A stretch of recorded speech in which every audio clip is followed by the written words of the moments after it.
मित्रांनो, नीटचा paper leak झाला। काँग्रेसचे नेते राहुल गांधी म्हणतात 10 वर्षांमध्ये 90 वेळा विविध परीक्षांचे पेपर लीक झाले आहेत।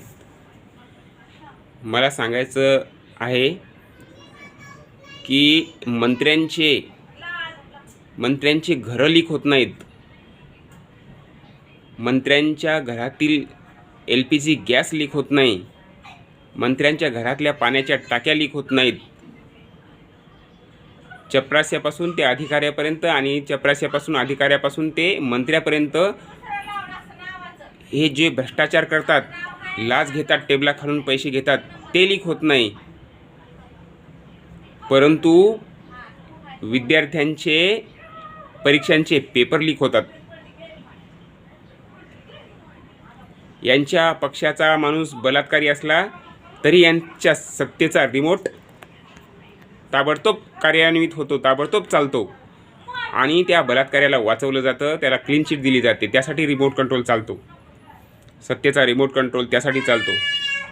यांचा माणूस भ्रष्टाचारी असला तरी त्याला क्लीन चिट देण्यासाठी यांचा सत्तेचा रिमोट कंट्रोल चालतो। यांचा माणूस देशद्रोही निघाला तरी त्याला देशभक्त बनवण्यासाठी यांचा सत्तेचा रिमोट कंट्रोल चालतो।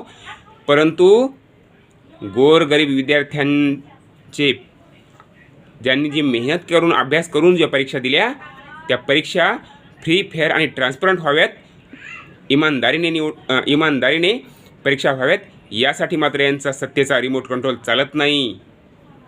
तेव्हा यांचा सत्तेचा रिमोट कंट्रोल कुठे जातो? हा मोठा गंभीर प्रश्न आहे।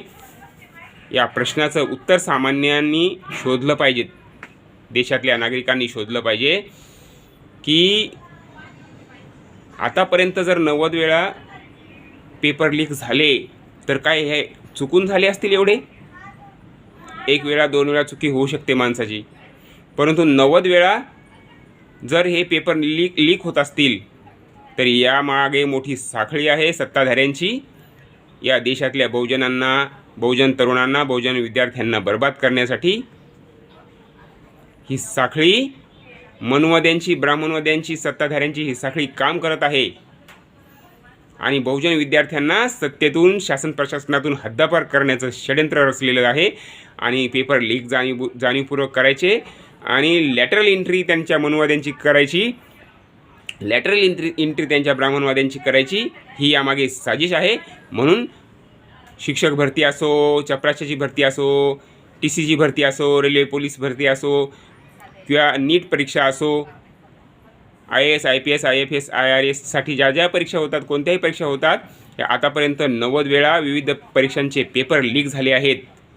मंत्र्यांच्या घरात लीक होत नाही, मंत्र्यांच्या घराचं छत लीक होत नाही, मंत्र्यांच्या घरातला जेवण बनवण्याचा LPG गॅस लीक होत नाही, मंत्र्यांच्या घरातल्या पाण्याच्या टाक्या लीक होत नाहीत, मंत्र्यांच्या गाड्या लीक होत नाहीत, मंत्री जे टेबलाखालून पैसे घेतात ते लीक होत नाही, मंत्र्यांचे बँकेमध्ये अकाउंटमध्ये किती पैसे ते लीक होत नाही।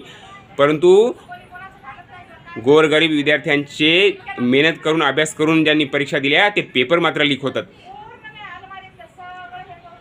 हा किती मोठा कट असेल यामागे, याचा विचार आता आपण बहुजनांनी केला पाहिजे। विचार करा,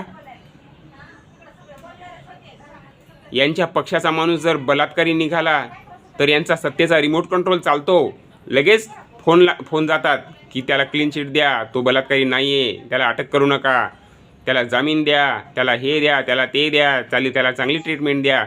यांच्या पक्षाचा माणूस जर घोटाळेबाज भ्रष्टाचारी निघाला तरी त्याला वाचवण्यासाठी सत्तेचा रिमोट कंट्रोल ताबडतोब काम करतो।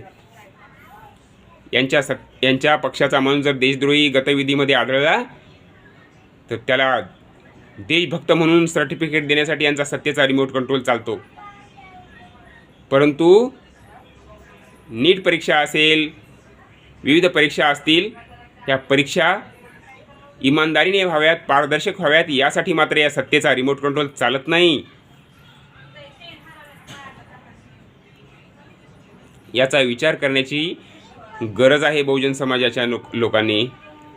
SC ST OBC minority Jat Gujar Patel Lodhi Kurmi Maratha सर्व तमाम ब्राह्मणेतरांनी या गोष्टीचा गांभीर्याने विचार करण्याची गरज आहे असं मला वाटतं.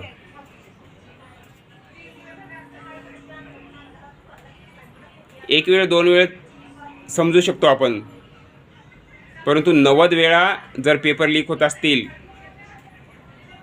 तर हे सहजासहजी होत नाही आहेत. हे जाणीवपूर्वक कट कारस्थान करून पेपर लीक केले जातात आणि यात सत्ताधारी जे आहेत मनुवादी ब्राह्मणवादी हे त्यांच्या नातेवाईकांना लॅटरल एंट्री देतात आणि शासन प्रशासनामध्ये त्यांच्या लोकांना घुसवतात. मनुवादी ब्राह्मणवादी वर्चस्व स्थापन करण्यासाठी हे कट कारस्थान सुरू आहे. त्यामुळे बहुजनांनी जागं झालं पाहिजे असं मला वाटतं.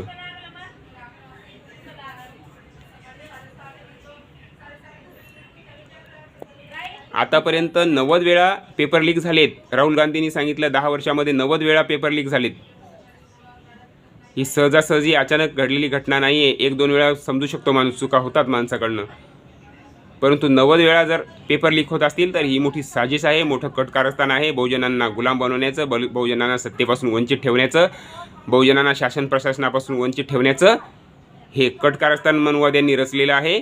आणि म्हणून बहुजनांनी जागं झालं पाहिजेत, संघटित झालं पाहिजे, जागरूक झालं पाहिजेत, आपली लोकशाही वाचली पाहिजेत. परीक्षा फ्री फेअर आणि ट्रान्सपरंट झाल्या पाहिजेत, इमानदारीने झाल्या पाहिजेत, सर्वांना समान संधी मिळाली पाहिजेत, सर्वांना समान संधी, समान दर्जा, समान हक्क अधिकार मिळाले पाहिजेत. जिसकी जितनी संख्या भारी उसकी उतनी हिस्सेदारी लागू झाली पाहिजेत. यासाठी आता बहुजन समाजाने एकत्र येण्याची गरज आहे. कारण हे मनुवादी ब्राह्मणवादी त्यांच्या नातलगांना लॅटरल एंट्रीच्या माध्यमातून प्रवेश देत आहेत आणि आपल्या बहुजन समाजाच्या विद्यार्थ्यांचं भविष्य अंधारात ढकललं जात आहे. त्यांचं जीवन, त्यांचं भविष्य अंधकारमय केलं जात आहे. म्हणून बहुजनांनी आता जागं होण्याची गरज आहे. अन्यथा लोकशाही उद्ध्वस्त झाल्याशिवाय राहणार नाही. मुठभर लोकांच्या हातात सत्ता जाईल आणि हे मनुवादी ब्राह्मणवादी माजल्यासारखे करतील आणि त्यांचं वर्चस्व स्थापन करतील. आणि म्हणून आपण आता लोकशाही वाचवण्यासाठी एकत्र आलं पाहिजेत.